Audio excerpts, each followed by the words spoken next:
Hello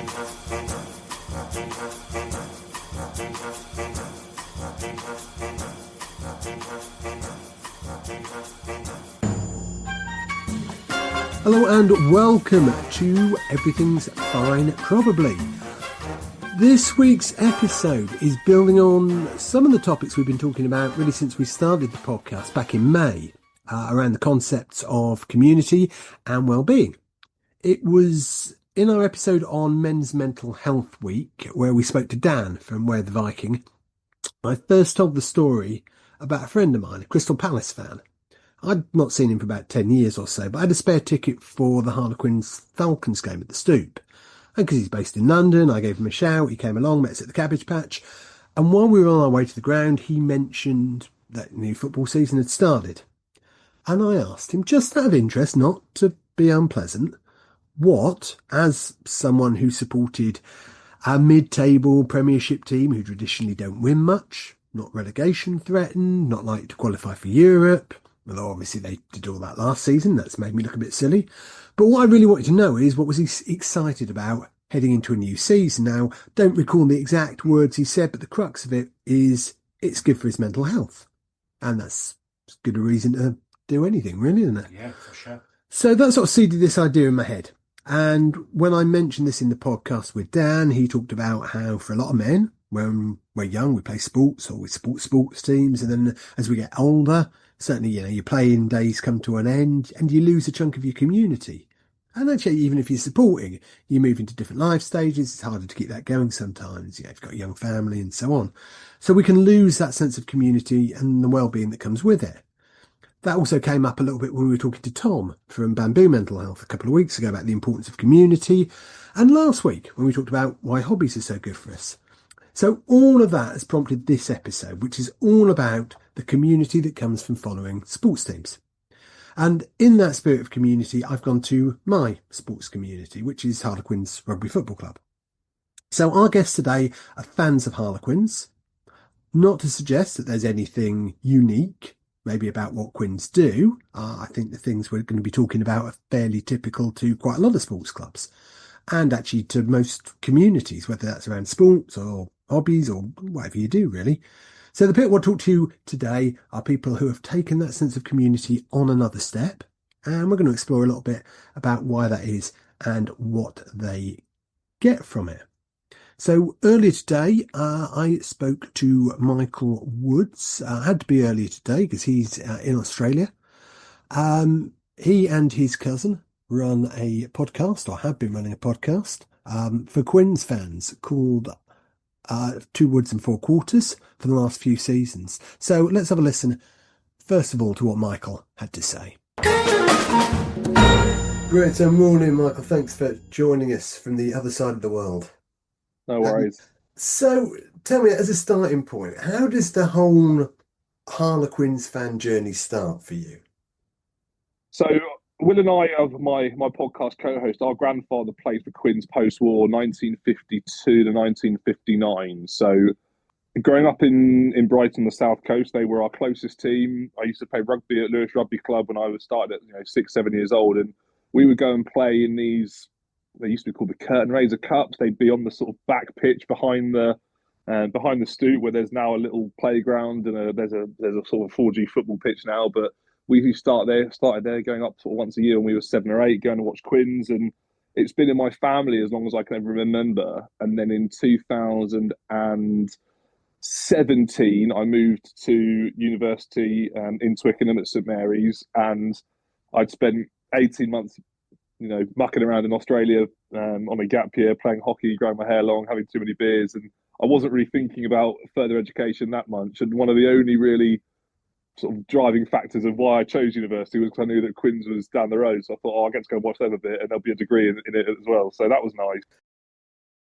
So Quins, I love Quins, supported Quins for many, many years. We don't win a lot, unfortunately. But... no one can accuse us of being glory hunters or anything like that. What is it do you think keeps people going? It's such a well-supported club. Why do you think it is that keeps drawing people back? I don't really remember the 2012 win. It was a bit sort of pre my real time of nosing on rugby and understanding things. And then we won it in 2021, and it became a bit of a whirlwind sort of 6 months for us. But in terms of just sort of regularly going back, I first started going on my own in 2017. I had a season ticket in the South Stand on my own.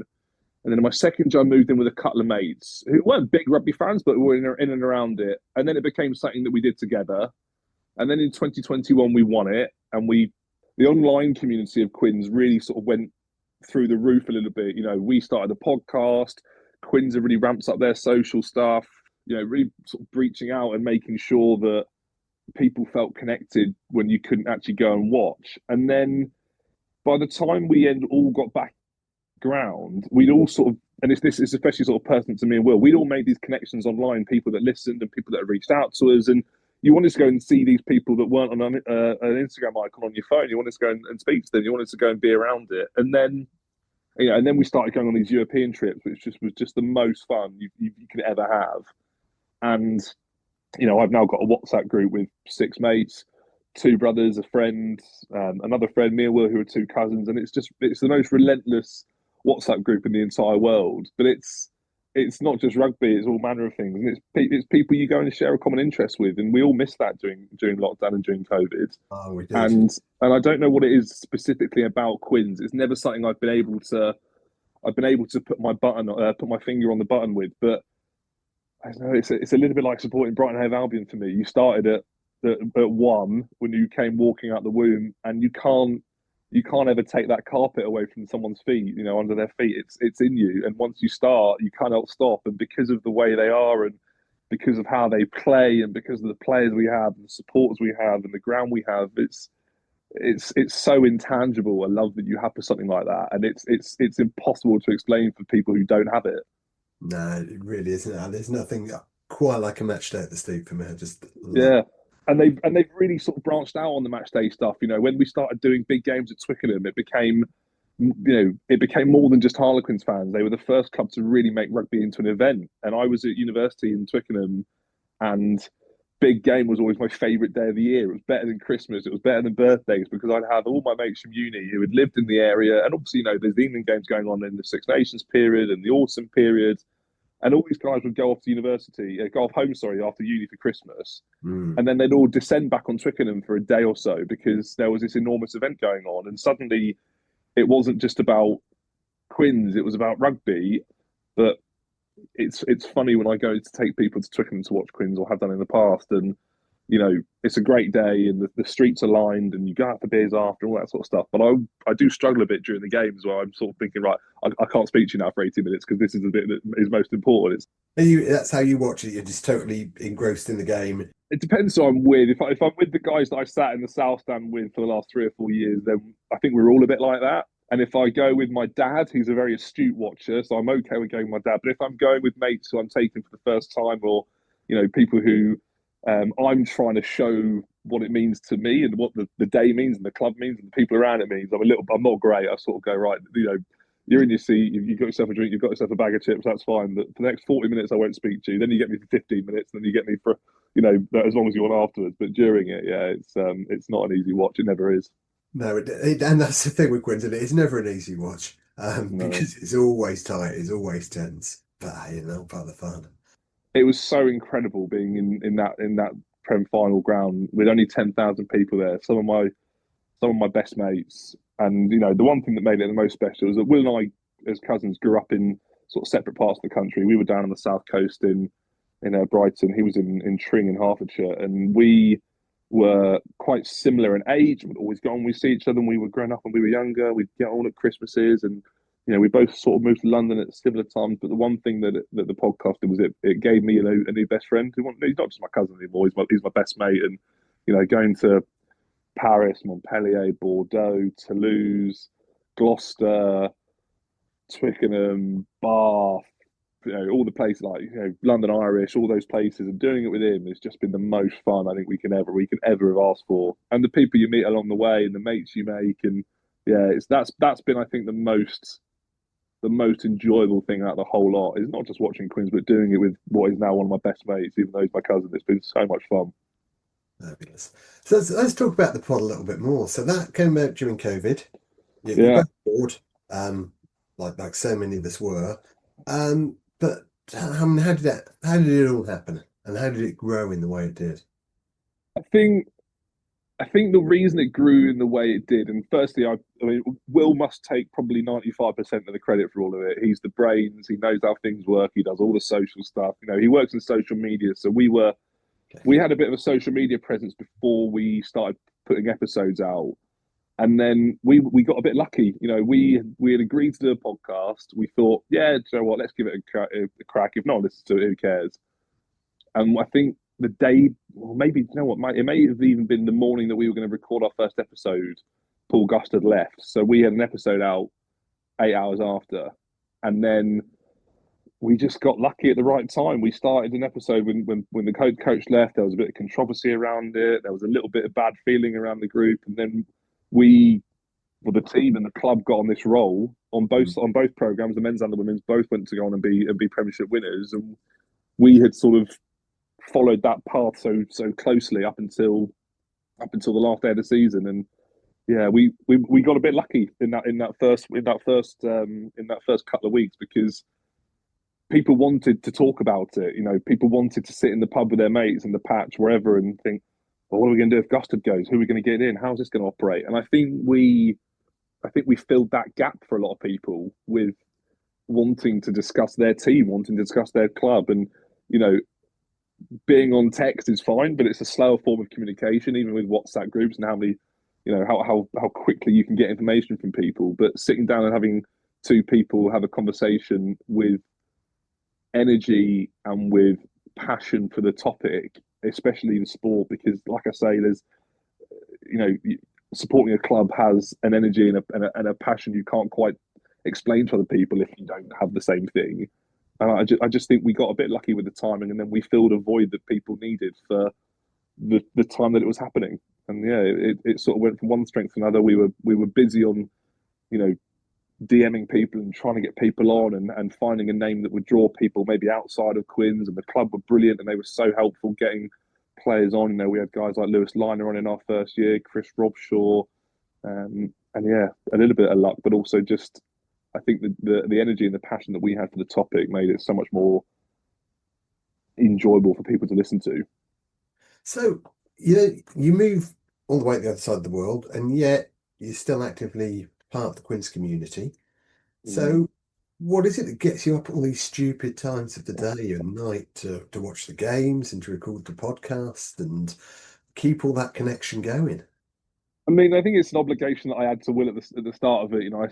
I moved out here for a multitude of reasons. London had sort of kicked me to the curb a little bit with just the cost of living and teacher salaries and all that other stuff. But I moved out here just for a challenge to myself in a place that I knew I'd have opportunity. But genuinely, one of the toughest things about leaving was leaving going to the Stoop because I'm going to so much AFL here. I'm going to lots of rugby league. I'm really throwing myself into it. The cricket's awesome, but I haven't got the same real deep rooted connection to a club here as I do back home. But what I think I enjoy about it is that people here feel the same about their sport as I do about mine, and I'd be getting. I mean, last night I was up till 2:15 with a couple of mates watching England win that Test match at Lords, and I've done some stupid forms of travel over my life, early hours in the morning, late hours of the night, coming to and from matches of all sport. But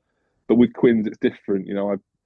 I make sure that I'm back home in time for kickoff. I make sure that I'm connected to it. I make sure that I'm talking to my mates because they're some of the best mates I've got in the world, and it's the common thread. But yeah, it's been a bit more tricky, paying more for subscription fees and finding weird ways of getting around VPNs and watching European code weekends where the screens and the broadcasting stuff is rubbish. But yeah, and And as well as rugby, I mean, you're a keen cricket fan.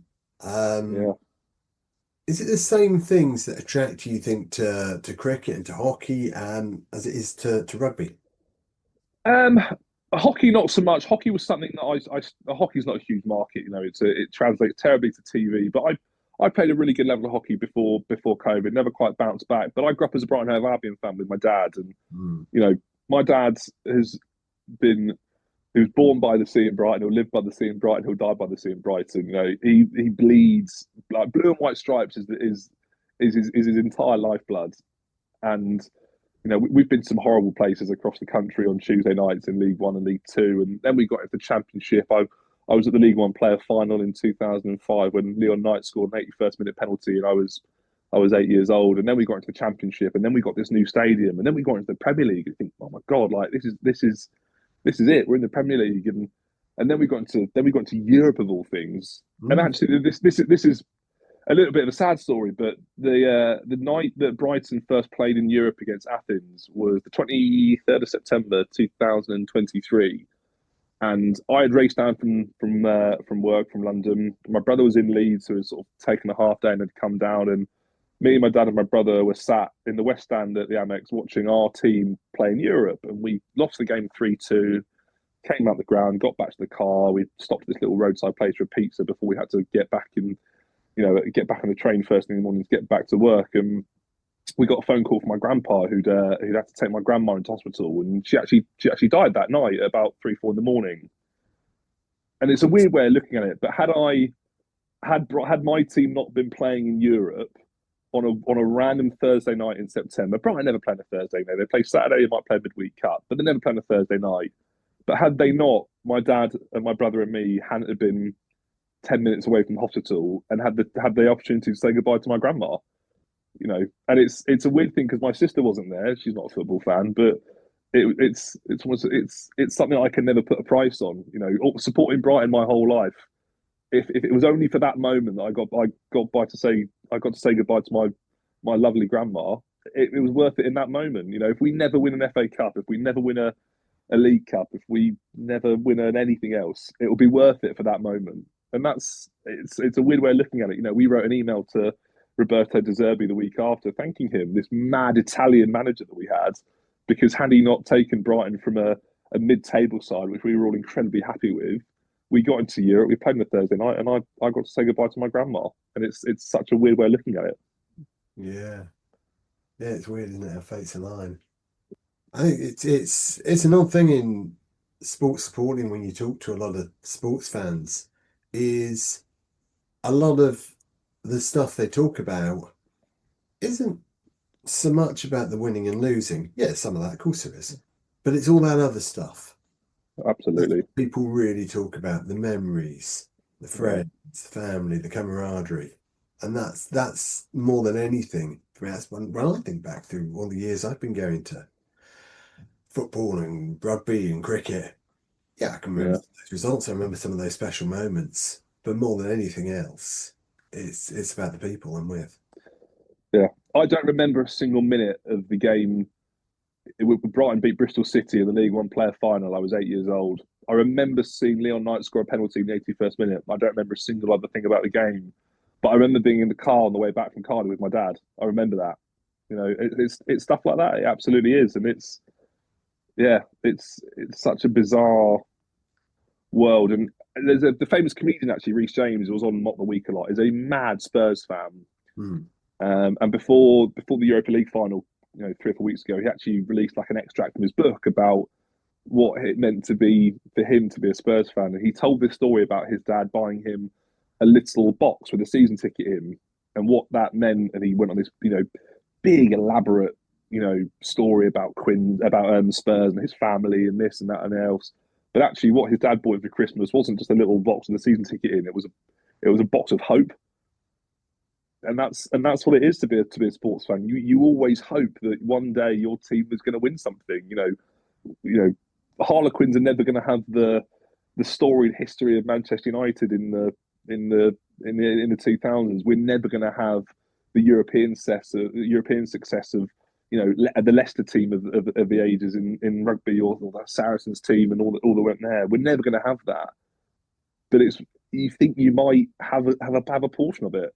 You might have that one day. And you know, I hate Crystal Palace as much as the next Brighton fan, but actually watching those Crystal Palace fans lift an FA Cup, it cut me to my soul. But you know what they've been through. You know what's led them to that moment. And when Quins won the Premiership in 2021, I remember it in 2012. I remember all the players. I remember some of the stories. But being on that journey towards it with my cousin through the podcast, through the people that we met, no one can ever take that away from me. Whether it was 10,000 people, whether it was 5 people, whether it was 80,000 people in the ground, that's a day that I will live. I remember as long as I have breath in my body because of what it meant to get there. It wasn't just about winning at the end of the 80 minutes. It's what it led us there. Who you did it with. I've got some of the best photos in the world of me and Will in arms in the stadium, crying, celebrating, relief, joy, panic, all of it. You can never ever take those memories away from people. No, it's such a heightened state of emotion, isn't it? It just stays Yeah. with you. And people talk about men's mental health and people being closed books and not speaking enough. You want to see a group of 20,000 people, letting out their emotions. Go and stand on any terrace in any sports ground anywhere in the country at 3 o'clock on a Saturday and watch people be emotional. Watch people have an outlet for their emotions. It's watch them talk to their mates about things they wouldn't talk to about if they were on the phone on a Tuesday night on the way back from work. It's what you share with people. It's the journey you go on. It's the highest of highs that you get to experience with the people, and it's being at the bottom of that arc, thinking, well, one day it might get better. One day we might do this. One day we might, win. I'm living in Australia at the minute, and St Kilda are a massive AFL club, and I walk around the city, and I see people wearing St Kilda jumpers with a tagline on it that says "Just once before I die." That's all they want. They just want to win it once before they die, and that'd be enough. They don't want 10 years of storied success. They don't want 15 years at the top, eternal glory. They just want to see their team win it once, and that would be enough. Yeah, brilliant. Oh, awesome. Well, thanks ever so much for doing this. Do appreciate, no worries. Appreciate your time, and it's an easy topic for me to talk about this. Yeah, and I kind of sense you could do lots more of it. Yeah, well, perfect. I'll miss the pod, so thank you for the years you've done it. No worries, mate. It's been great. It's been awesome. 2 Woods, 6 Nations, maybe. How about that? Maybe, yeah, maybe. I mean, the Six Nations is always harder. It's on a weird times, but I'd be surprised if we didn't dip in and out once every 6-7 weeks. But we'll see. We'll have to see what brings. But no, we'll keep pumping the line stuff. Will Lancey on Saturday, so I'm looking forward to seeing him, and we'll have a nice sort of 10 days together, which would be cool. Fantastic. We have a great time. Really hope we'll see that 3-0 we're all hoping for. And, well, I almost hope it's 2-1. I hope they lose in Brisbane because I'm not going, and then we get this big finish for 2-1. So yeah, there's something great about having that last test. It all rests on it. Exactly. Yeah, I feel like if we don't 3-0 them, it's going to feel a bit disappointing. If we go to Sydney and it's 2-0 already, 3-0 might feel a bit token. I almost hope it's 1-1 going down the last, and we win in Melbourne and Sydney because those are the two that I'm going to. Yeah. Well, yeah, I'm sure everyone's having a great time. And I hope we win the Ashes 3-2, having lost the first 2, and then we win at Adelaide, Melbourne, and Sydney, because that means I'll be there for those as well. So fair enough. I'll bear that in mind. Go 2 down. I'll spare that thought for you anyway.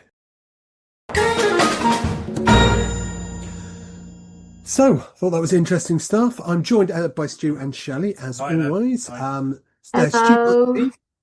Stu is a sports fan, supporting Arsenal and Quins, and Shelley has no interest whatsoever in sport, but is quite interested in well-being and mental health. You both good? All good, thank you. Yeah, just getting over that exciting last couple of days in the cricket. I don't know if you watched that. Yeah, so we'll sort of move on to that shortly. Well, there was cricket on as well. Absolutely. Oh, Shelley, it's been quite the summer of sport. Yeah. I was just in the garden. I've just been out. I read a whole book. Was it good? Yeah, it was good. Fantastic. Get a book recommendation off you later. I would now like to bring in our second guest for today, Mr. Will Humphrey. Will, welcome to the show. Thank you for having me on, Jim. It's a real pleasure. Will, there's a couple of things. So, as well as a Harlequins fan and ardent supporter, you are also part of the Harlequin Supporters Association, Quinza. Yes, I am on the committee for Quinza, which is very much Quins Supporters Association. I know, such great marketing. That such a great name. It sort of works, doesn't it? Been working goodness. I've been on the committee now for must be coming up to about 3 or 4 years. Some great stuff there. Obviously, you really kind of get more entrenched, really get part of the vibrancy of such a great community like for working for Harlequins. It's really good. Fantastic. So how does this whole Harlequins fan journey start for you? Yeah, it's a bit of an interesting one. So, I'm born and raised in Sutton, southwest London, probably about 4 or 5 miles maybe away from Twickenham. For many years, it was growing up in that sort of part of London. Obviously football's more king and stuff, so I'll be playing football and stuff. But then I wanted to go to a football club. I wanted to actually be part of a football team. My dad decided, actually, I think at the time he was getting a bit lethargic with football. He'd been born and raised in Watford. Obviously, I suppose the late 90s wasn't a good time to be a Watford fan, but I think as well he'd been maybe kind of taken off by the fact it wasn't such a family-friendly event. So what he did was that he just said to me, "All right, well, we could do football, but actually maybe if you start rugby first, see how that goes, and see where it goes from there." And as they famously say, that is where the cookie crumbles. That's where it all started. I mean, I started playing at my local rugby club, Sutton Epsom. Did it for a year, wasn't quite into it, but then missed it, then came back, so then played to 18. Then I went to the University of Portsmouth. I played a little bit there, not as much as I did, but I was more interested, I think, hitting all the student nights and stuff like that. But yeah, no, definitely. Yeah, exactly. Had a great time there. And then I came back. But what it was for me, when it comes to Harlequins, I really got into Harlequins. I've been on and off, and obviously I've been supporting them. And but I wasn't really too into them. I was kind of more focused on my own sort of rugby with Sutton and Epsom. But it was in my first year at university. When you've left home, it's the first time you've left home, you're 18. Yeah, so we're talking September, October 2011. And this was around about the time when Harlequins started off their famous historical run, which actually culminated with them winning the first ever league title in 2012. And I think what it was is I just kept hearing about how good Harlequins was, and I thought I'd take a little bit more of an interest, because obviously that's something that I associate with home, obviously feeling a bit lonely, missing your family, this and that. And it was from there, it really kind of ramped up my sort of love for the club. And it really came a thing where I basically I went from being a fan to an ultra, as I say it. I got absolutely obsessed with it. And it was because of that I really kind of got to the point where I am now. I mean, like I said, I'm a committee member on the Sports Association. I've been doing that for a few years. I got noticed because of that, because I was, during COVID, I was working on a little private Facebook group where we managed to exponentially grow. And yeah, it's really from that. And obviously the sort of like the butterfly since then, obviously the friends I've made, I've made so many good friends. People I really call like sort of like friends for the rest of your life till the day you die type thing. So it's been a real fun journey. Fantastic. Can I just say, Will, so you're part of this committee. So what does that involve? Is this a sort of a quite big commitment for you? Yeah, no, it is quite a commitment. Fortunately, I had to. Fortunately, there was actually meant to be a meeting today, actually. But like I said, if it is you aren't able to meet them for a variety of reasons, you can just give them a heads up and stuff. Yeah. This is going to be a little bit of a surprise to them, actually, when I share with them this podcast. I'm sure they'll be a bit surprised. I told them I'm meeting my mum later, which is true. I will be meeting my mum afterwards, but like I said, it's podcast first. I suppose at the end of the day, all the Sport Association exists to do is to represent the views of the community that support the rugby club or the sports club, and also put on events and basically to strengthen ties between sort of the community and the club that they represent. And you talked about events, Will. So obviously the weekend just gone by, you had the annual barbecue at the Cabbage Patch. How did that go? Really good. We had I'd say about 150 people turn up, like members wise. We had on top of that around about 20 players from both the men and women's club. Big shout out there to Henry Cox, who is the head of the social engagement at Harlequins. He's very much a sort of like one-to-one, the guy that we speak to. Craig Harrison as well, who is a operations coordinator. He was there as well. And on top of that as well, we had a lovely Q&A from Laurie Dalrymple, the CEO of Harlequins. I mean, just to give a little bit of a heads up about Laurie, he's very much he's an absolute gem at Harlequins. We actually got him from Wolverhampton Wanderers, of all places. He was the CEO of a mid-table Premier League club. He's come here. He's really kind of helped things through. Obviously, when he joined us, we were losing about £5 million a year. I was just chatting to him actually before the event when we was waiting in queue, and he was mentioning about how essentially we're just, with this close breaking even, which in rugby is even possible. So, he's been doing some great stuff. It hasn't been easy. As like I said, someone who is a moderator on Harlequins Rugby Fans, my Facebook group, which now has just under 11,500 members. Like I said, people there are able to willingly and happily speak their mind. If there is a season ticket price, trust me, we're going to hear it. But it's no, it is, like I said, it's just all these different people you get to know and you get to meet, and it's just kind of what makes that sport and the club in general just extra special, Well, being a moderator is quite hard, though, isn't it? Do you? I mean, listen, it is, like I said, a lot of the people there, I mean, I could bring up the metrics if I wanted to, I could break it down. Obviously, a lot of the people on there, like, firstly, it's a Facebook group. So, I mean, maybe some of the people there are a little bit more sort of, I'm a millennial, so maybe that's moving a little bit more towards Gen X/Boomer. So maybe you could argue that there is a little bit of maturity there. I think some people might disagree, but no, it's like I said, there's a good group of people, and at the end of the day, I live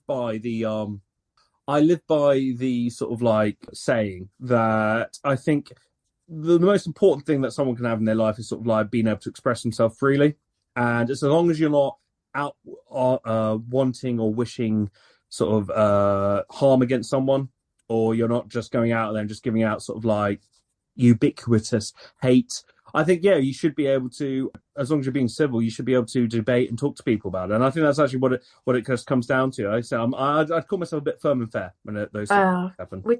Would you say rugby's actually quite a safe place, really, in many ways? Like you were saying about, your dad saying, football's not so family friendly, but would you say rugby as a community is a bit of a more friendly community? Yes and no.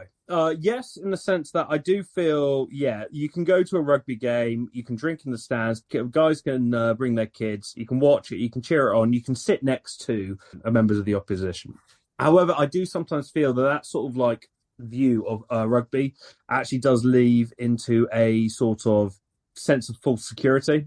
At the end of the day, one of my close friends, or a group of people I'm very closely associated with, is Queen's Pride, which is, as it currently stands, rugby's only LGBTQ advocacy group. Now, I know some people, like I said, some people like to get involved with culture wars and they like to talk about this and that. And I'm not going to spend my time talking about the actual intricacies of politics itself. But what I will say is this: I think it's not too much to ask that people from that community, which has been marginalised for many years, all they're asking for is just equality and just to get pointed out. And I think that's a very simple thing to do. But you do see it with some members of, tradition, some of the old guard. And I'll point them out, and I'll say it myself. There are some people who think, it's woke drivel, it's this and that, blah, blah, blah. Oh, why are we waving flags about? And it's just like, it's things like that where actually, no, that doesn't help create a inviting atmosphere. And that is something that I think rugby does need to change. But like I said, I'm proud of my club. Harlequins are the only rugby club in the world, as it currently stands, a professional rugby club in the world that has that sort of link. And I think they are doing good work. And I think as well, they represent the vast majority of fans. They're very welcoming. There is, unfortunately, that little nascent minority that maybe speak louder than everyone else. But I think it's one of those ones where things are heading in the right direction. It's getting progressive. And it's working out well. Well, that's good. I hope other clubs follow. I think that's brilliant. Because I'm sure if you had Abby Barletta or Jack Dunk and Emily Hamilton on, they'd be able to speak to you a little bit more about that. They call me an ally. I'm happy to take that. I think it's really good, as a moderator yourself, then you can manage that as well. Because if you are a sports fan, then it's a shared collective experience, isn't it? And you all want to sort of celebrate in a safe environment, don't you? So, we're all sports fans, so everyone should feel safe expressing their views, shouldn't they? Absolutely. And I think, if anything, when you think of rugby, there is obviously the idea that rugby is this upper class, tough sport. And don't get me wrong, there is definitely, that is entrenched. I grew up at Sutton Epsom, playing rugby there. A lot of the best kids are the ones who definitely were getting picked for Surrey. They were either at John Fisher or Whitgift. Look at John Fisher and Whitgift. You look at some of the players who've gone through there: Marlon Yard, Danny Cipriani. They are selective schools. They are definitely, you could say, like a private school. They got sponsorships. Maro Toje, the current Lions captain right now, got a scholarship at Harrow, one of the most expensive and prestigious schools in the country. So there is still that. But at the same time, I know so many people who are like me, working class, or people who've since in the last 10 years alone, where they've got more into rugby. And I just feel that actually this is something that rugby needs to embrace. And I think actually under Laurie Dalrymple, that's definitely what the club is doing. We are embracing people like that. That's the reason why it is important that it's only 2 matches a year, but we do have our pride game for the women's team, which is another thing as well. Women's rugby, I'm being so happy and proud that it is really just grown so exponentially in the last like 5, 6, 7 years. I mean, that's the reason why I made sure I got myself a ticket to the World Cup final this year in September at Twickenham, or sorry, Allianz Stadium. So yeah, like I said, there's so many great things. I think there's so much positivity and growth that's happening in it, and you're absolutely right there, Stu. That obviously it just shows that there are so many different types of people out there, and taking from what was originally a very elitist upper class sport and has grown. And I think definitely that's something that we need to keep going. I think things like, for example, keeping the Six Nations on terrestrial television, opening it up so that we're making sure that sort of states comprehensives, like my school I went to, I barely played rugby when I was at the state comprehensive. If it wasn't for my dad, who took me down to do rugby training every Sunday, I would not have any connection to the school. And I think these are the most important things that go to it. I've not been following the negotiations. Is Six Nations staying on terrestrial, or is it going behind a paywall? As far as I'm aware, yes. I think it is still is very It's much on. still... I think they've signed a new deal for the next 2 or 3 years, haven't they? Yeah. I think it's on a rolling contract every 2 to 3 years. Essentially, what's happened is that ITV are taking the brunt of it because they do have a little bit extra money. Because obviously they do have a they do have an advertising service. It doesn't feel like government. There are some members of government who, especially in the Department of Culture, Media, and Sport, where they are like for it. It's a hard one. Listen, I'll point at Ari now. You mentioned cricket earlier. I'm only just now at the age of 32 properly getting into cricket. And I think it was very much a detriment to the sport itself, where after 2005, when the Ashes win happened, where everyone talked about it, it got snapped up like that and got straight onto Sky Sports. And it's only now, and I'll tell you what it was, actually bringing out that 100-ball league, the 100. That's only through it now, like through the Oval Invincibles, which is technically my closest team. That's been a game that has really gone out and innovated. You've had the 2020, you've got the Exactly. 100. And it's almost those sort of formats are almost like the gateway drug, and then drag you into the test match. And I know rugby does that as well now. So it's about selling to different audiences, bringing kids in, bringing different parts of society into game. I wasn't a big rugby fan up to sort of 4 or 5 years ago till Jim brought me in. I sort of got disillusioned with football as well, and yeah, it feels like it does feel more of a sense of community. I definitely see you with it. Listen, at the end of the day, football's always going to be king in this country. It always will be, and I get it. Just by the simplicity of the game, its accessibleness, just by people playing it, absolutely. And I get it, and especially the way that's where the money goes. Actually, there are potential for sports like rugby, cricket. Yeah, and I also think you're right. When you're saying about the barriers as well. So it's been quite good with, recently with cricket, they do like a highlights package now at 7 o'clock every night on BBC. So it's visible to people because, Sky Sports and TNT and so forth, by the time you have all those, it's quite expensive, isn't it? Not everyone can afford that. So it's about accessibility as well. And I think living in East Anglia, we haven't typically got a rugby team around here. We haven't typically got a cricket team around here. So football is the main sort of driver, isn't it? I would say. Yeah, absolutely. Yeah, no, absolutely. I completely agree, and I think definitely location comes down to it. And this is the reason why, actually, when you look at some of these like rugby mad towns like Bath or Exeter, they don't. It's very hard for let's take for example Exeter. Exeter's football club, I think they're called Exeter City, something like that. They've done, they'll never be able to compete against the Manchester Cities or the Arsenals or the Chelseas or whoever. But they have an opportunity through their rugby club, Exeter Chiefs, where they can actually, it's a bit more, they can focus on it, they can actually get into it. And it shows actually the community-wise, it means so much to them that when they had their golden years where they were like winning the European Cup, beating the likes of like Toulouse, Toulon or whoever, where they were like winning the Cup, especially as well, like I said, especially after some of the scandals that we should say that came out in the mid to late 2010s regarding a certain club that will be nameless. Like, so those sorts of things where actually they were then able to like prove themselves and like win it on their own. Like, these are the sorts of things which really people like, people who are on the outside, they just look at it as just like, it doesn't really mean anything. It's just a game. This team have scored these number of points, isn't that? But to the actual community, it means the whole world. And I think especially as well, and I know this is about mental health, so I will bring it back to it. When I was stuck in COVID in first wave, and this is how I got involved through like the Facebook group, I was not doing very well. Yeah, it really was a hard time for me. I was working in an industry, recruitment, which had been hit very badly by it. I was very lucky to even keep my job in the first place.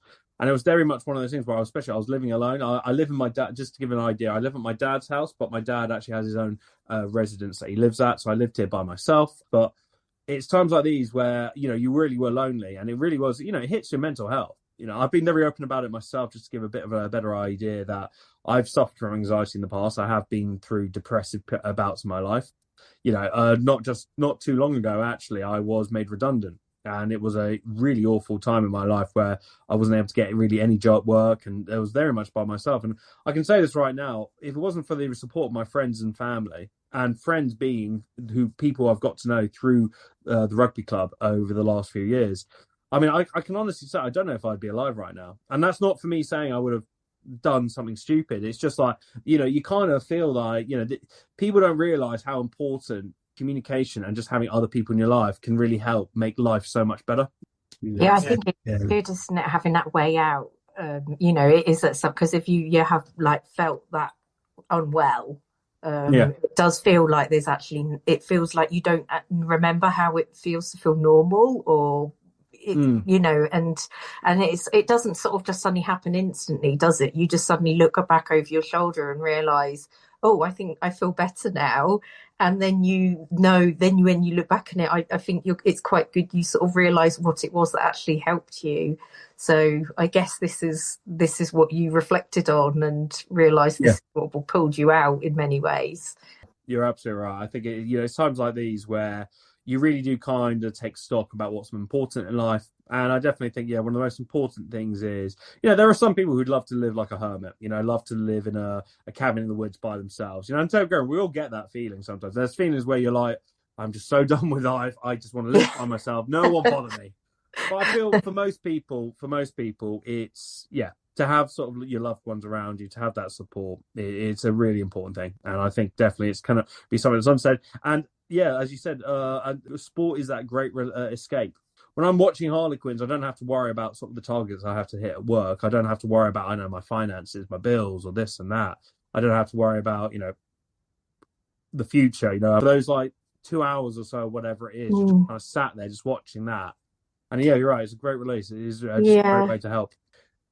I think, sorry, when you said, you're in the moment and watching the game and you're not thinking about, your mortgage and so on and so forth, you're actually practicing mindfulness, aren't you? In that moment, you're thinking about nothing else. It's like, the other day when I was watching the cricket, I was just like, oh, are they going to do it? Are India going to get the 20 runs, or England's going to get the wicket? And, I wasn't thinking about anything else, just about that in the moment. So, it's that in itself is really good for you as well, just to sort of like focus on something else away from your sort of everyday life. So, sorry, Shelley, what were you going to say? Well, I was just going to say, because I was just thinking, how long does it take to get to that point? Because as someone who's not really big into sport, I know, and I was like listening to the interview with Michael earlier as well, and he was saying about taking someone new along who's never been into it before, but how he would not really be able to he'd be quiet and focusing on the game. I mean, I would be useless in that situation, because I'd be keeping like, what's happening? Why are they doing that? What's going on? So, like, how long does it sort of take, would you say, to get from that point where you don't have a clue what is going on to suddenly being absolutely gripped by every moment and it meaning so much to you? I mean, how long's a piece of string? I hate to use that phrase, but it's true. I mean, for me, I was playing rugby from the age of 8 to 18. And I was kind of just playing along. I didn't mind it, this and that. And I went to a couple of Quins games and that. And it was only because I then went to university. I was in Portsmouth. And then that's where I missed my family. I missed this and that. And that's where it clicked. And obviously, Quins winning that year also helped. Some people, they may go to their first ever game and they get taken over by it, and it's their life and soul of the party for the rest of their lives. It's it's their number one priority. Some people, maybe they might be, there's some people I know who've been watching rugby on off for many years. No, it's all right. They like it, but it's not really something. You never know. Maybe a couple of years down the line, they will look back at it and think, oh, they'll have an opportunity like me where they've just realised, oh, actually, it hits for you. I've never been to like a big match though, so I don't know what it must be like to be with all the atmosphere and in the crowd. And it makes a big difference for me, because my journey into it was a bit different. So when I was young, being that bit older than Will, he had the old Five Nations tournament. So my dad, big English rugby fan, and our neighbour was as they all are, a proud Welshman. So when England Wales were on, Gareth would come around from next door, and the noise from both of them was quite immense. And as a child, I absolutely hated it. Just didn't want to know. But eventually you get to that point of becoming interested in what the fuss is about. And then I started watching, and it didn't take very long in the company of people who were that passionate about it to start to get into it and start to get gripped by it. But there's nothing actually quite like being there and being there with your mates, because then it's about so much more than just the game. I think Shelley, is just a case you've got to try it and see. I was going to say, do you think rugby is what's missing from my life? Not necessarily, but No, I think I thought it might be money. It might be money. Jump in and have a look. I mean, look, you will have less money if you start going to the rugby, but you'll have a lot of fun. And that's, I think, the important thing. Will, one final question, if we may. Of course. Let's imagine you've got a sports fan, but let's imagine they've supported a football team, and they supported Norwich City for a chunk of their life. They've been a season ticket holder and all that. Now, you possibly know football well enough to know Norwich City have been traditionally not massively successful. A success for us looks like getting into the Premiership and maybe just about hanging on in there for a season or two. And then suddenly they decide that they're going to be an Arsenal fan instead. What's your thoughts on that, Will? I mean, just for people who can't see, Will just rolled his eyes there. He did, which I think is a fair response. But, I don't want to be leading here. Yes, I'm not one of these... Given Stu decided to do this... I think he gagged. No, I didn't gag. Listen, I have a lot of Arsenal friends. Not Arsenal, although I could have hoped he might have picked a more successful team, but nonetheless. That's a very good question, Jim. That's a good question. I think when it comes to sort of like, glory hunters or plastic fans or stuff along the lines of that and everything, I am very well. My Arsenal friends all tell me quite emotionally about how things have been going for Arsenal over the last 20 years or so. I think Will, just to give it some context, my brother-in-law's a season ticket holder at Arsenal. Okay. He just took me to one of the games, and that particular season I just started looking out for their results and following them, and because he liked them, so again, it's that thing where you just bond, isn't it, over whatever. Well, I mean, I asked Michael the same question earlier, so let's listen to his response. I mean, you fall in love with things for a reason, right? You fall in love with teams for a reason. It's because it's where you're from, or it might be a certain player, whatever it may be. But the journey to what is success for your team, if it's that much harder, if it's that much longer, if it's that much more painful, if it's that much more, desperate and dark and depressing and filled with sleepless nights, long journeys, resentment, bitterness, tears, when you actually get there, it's better than anything you could ever experience, especially if you go along that journey with people that you love and care about, all fighting the same battle. It's you can't ever take those European nights with me, my dad, and my brother away from me. You can't ever take that 2021 Premiership title with Quins away from me. You can't cut corners on what it means to support your teams. You can't find that totally unfathomable thing that you can't ever lose because you love it so much. And when it takes you to where you want to be, it's absolutely Elysium with your best mates, with your family. It's unbelievable. So there we go. Will, anything to add to that? I mean, everyone looks at sports clubs differently depending on their their upbringing or the nature of what they've lived in. Like, here's a good example. Actually, I didn't realize this till about last summer, but my great granddad, who was also called Will Humphreys, he was actually a proper Cockney geezer. He was born and stuff. I didn't find out till last year. The guy was a diehard Tottenham Hotspur fan. Now, I've never really had any sort of interest in sort of like Tottenham Hotspur. Like I said, rugby's my first love. I support Watford. Watford, I will make this abundantly clear, is not a North London club. It's a town north of North London. I hate it even when other Watford fans try to claim we're North London. We're not North London. So that's kind of my only, like I said, my only sort of like allegiance really has been sort of like Watford, or maybe because I grew up in southwest London. I wasn't too upset if I saw Chelsea do well, because 99% of my friends growing up were Chelsea fans. But then I found out last year that my great-granddad, a guy who I'm named after, who lost his leg fighting against the Ottomans in the Holy Land in 1917, someone who died 30 years before I even knew him, but my dad had such happy memories of this and that, was a Spurs boy, a diehard Spurs boy. So what then happened was that my friend Ryan Gosnell, who's a big Spurs fan, for Christmas, we did this almost little swap shirt for Christmas, just gone. He bought me a Tottenham shirt, which had Richarlison on the back, because Richarlison obviously played for Watford before he went over there. And I got him a Harlequin shirt, because I was trying to get him into Harlequins, with Joe Marler on the back. And whilst I will still say that Watford are my football club, along with that as well, Portsmouth Football Club, because I went to University of Portsmouth for 4 years, I do have a soft spot now for Spurs. Sorry, Stu, don't try and kill me, because I have that association now with them through family. And also my friend Ryan bought me this show.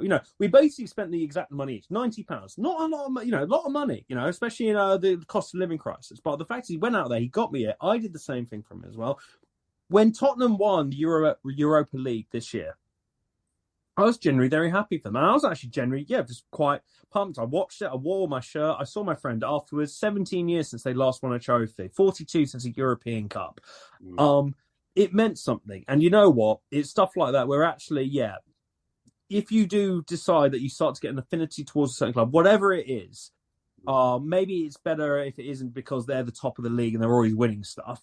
But the thing is, Will, that particular season, they were running neck and neck and Man City, and they ended up finished second, so I felt a bit cheated. At least the club you went to won something. So it was a glory hunting move from you. I think you've just come. I'm the glory hunter here, boys. Yeah, I'm actually like. Your other club, Chelsea, is now the world club champion as well. So you've had a great season, you have. Listen, I think definitely we can get into it, but at the end of the day, you just got to remember when it comes to these sports, it's just a game at the end of the day. Just enjoy it.